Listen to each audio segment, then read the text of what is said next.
ناظرین اکرام، السلام علیکم ورحمۃ اللہ تعالی وبرکاتہ۔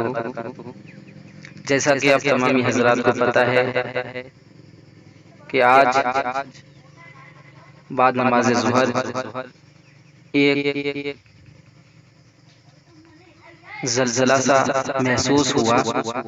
کبھی آپ نے غور کیا کہ اللہ رب العزت ان زلزلوں کو کیوں نازل فرماتا ہے؟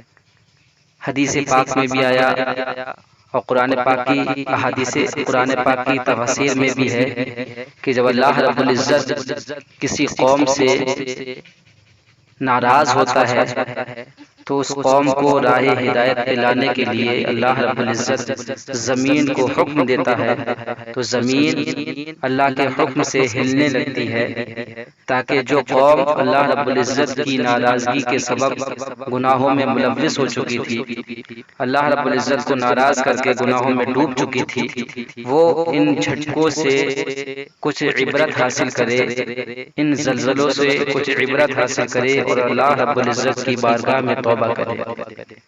کتنی ایسی قوم رہیں کہ جنہوں نے اللہ رب العزت کو ناراض کیا تو پروردگار عالم نے ان کے گناہوں کے سبب ان قوم کو ہلاک و برباد کر دیا۔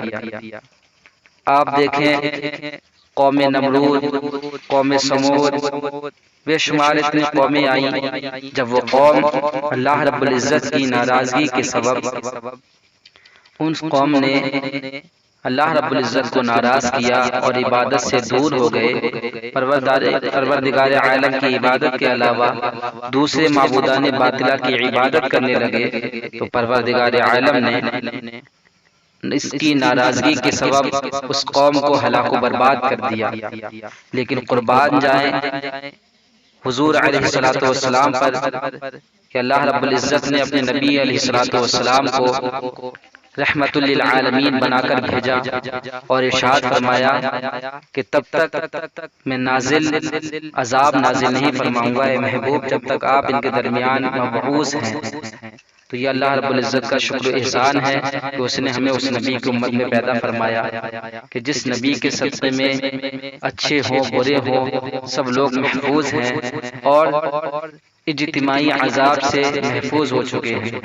لہٰذا آج جو بھوکم کے کچھ جھٹکے لگے تو ہمیں ان جھٹکوں سے عبرت حاصل کرنا چاہیے اور اپنی گناہوں کی تلافی حاصل کرنا چاہیے۔ پروردگار عالم ہمارے گناہوں کو معاف عطا فرمائے اور ہمیں سیدھے راستے پہ چلنے کی توفیق عطا فرمائے۔